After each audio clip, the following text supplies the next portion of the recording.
My name is Blake. Last November, everything felt off. My fiancée, Erin, got weirdly attached to her phone, checking it constantly, flipping the screen away when I passed. I asked and she brushed it off. Just the group chat. I didn't think much of it. Erin had always been social, and I trusted her. At the same time, my brother Mason had just moved back to town. My parents were thrilled. They've always treated him like he walks on water. I was the reliable one, the afterthought. That's not self-pity. It's how it's always been. So when Erin offered to help Mason get settled, I didn't blink. They'd hang out often, grab dinner, catch up. I wasn't worried until I was. Little things started to nag at me. I'd call Erin and she'd say she was home, yet I'd hear Mason's laugh in the background. She started bailing on plans with lame excuses, then posting pictures out at restaurants with his jacket visible in the background. Still, I didn't want to believe it. Then the text came from my mom. "It's probably best if you skip Christmas this year. Things would be too awkward with everything that's happened." What? I scrolled through our family group chat. Mason and my dad were talking about being mature and not making a scene. Erin texted me separately. "I'm sorry. This is for the best." I called my mom. She answered and with zero hesitation said, "Don't be petty. They're in love." Mason got on the line. "She chose the better man. Just take the L." Then my dad chimed in with, "Stop acting like a victim.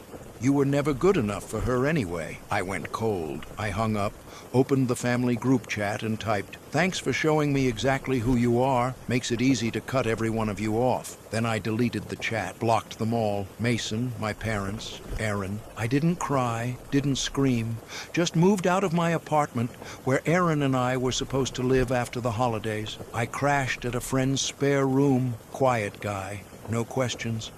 I lived out of boxes for a while. Everything felt hollow. They didn't even pretend to care. Erin and Mason showed up to Christmas like it was nothing.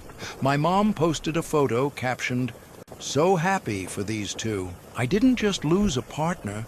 I realized I'd never really had a family either. The rage built slowly. They didn't just betray me. They expected me to quietly fade away. That's what pissed me off the most. What they didn't know, I had leverage. A few years back, my parents asked me to co-sign paperwork for a small rental property they owned.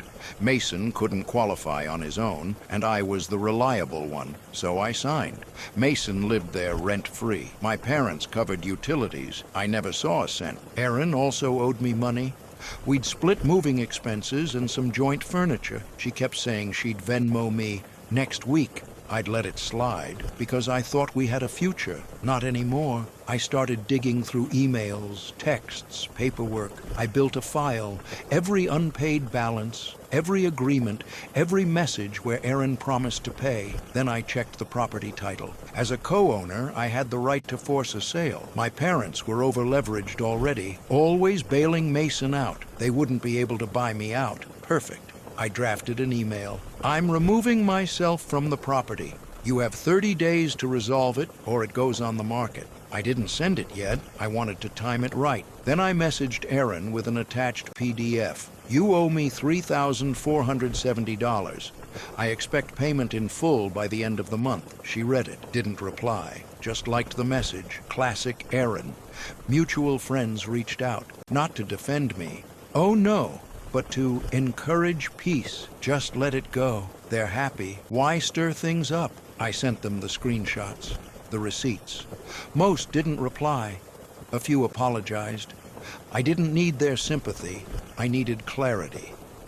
Then I hit send on the email to my parents about the property. 5 minutes later, my dad called. I ignored it.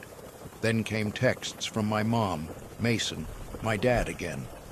"What are you doing?" "Why now? Let's talk about this."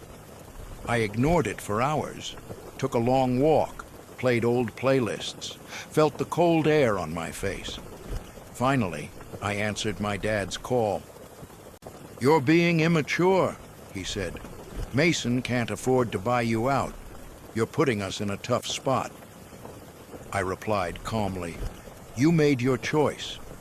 Now deal with it." My mom sent a follow-up. "You always make things harder than they need to be." "I'm just not cleaning up your mess anymore." I replied.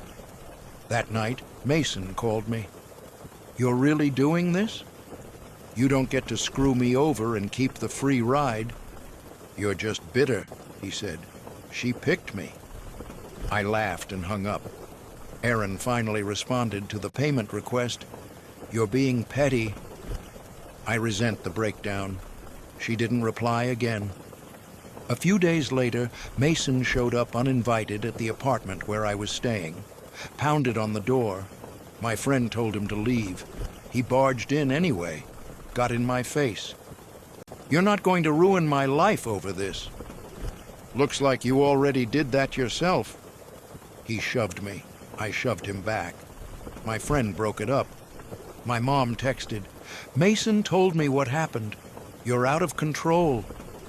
If he shows up again, I'm calling the cops, I replied. My dad called again. Tried everything. Anger, guilt, even threats. You'll regret this. We'll sue you if you force the sale. Go ahead. I'm well within my rights, I said. After that, I contacted a lawyer. Erin got a formal demand letter. She paid me, eventually, in 2 separate payments, then blocked me. Meanwhile, the property hit the market. Mason panicked, begged for more time. I'll pay rent, just cancel the sale. You've been living for free long enough, I said. Figure it out. He told me, I'll never forgive you. Didn't ask you to, I replied. The house sold within 6 weeks. My share wasn't huge, but enough to help me restart. Mason had to move back in with my parents. Erin moved out a week later. Apparently, living with Mason wasn't the dream she expected. She told friends he wasn't who she thought he was. My mom dropped passive-aggressive Facebook posts. My dad stopped posting altogether. They all finally realized I wasn't coming back. My mom sent a long message. Please, you're all we have left. I ignored it. Mason texted, hope it was worth it. I didn't reply. They still try to reach me. Calls, emails, guilt trips. You're tearing the family apart. You're punishing everyone for one mistake. Number. I'm holding people accountable for years of neglect, betrayal, and disrespect. I didn't destroy the family. They did. I just stopped cleaning up the mess.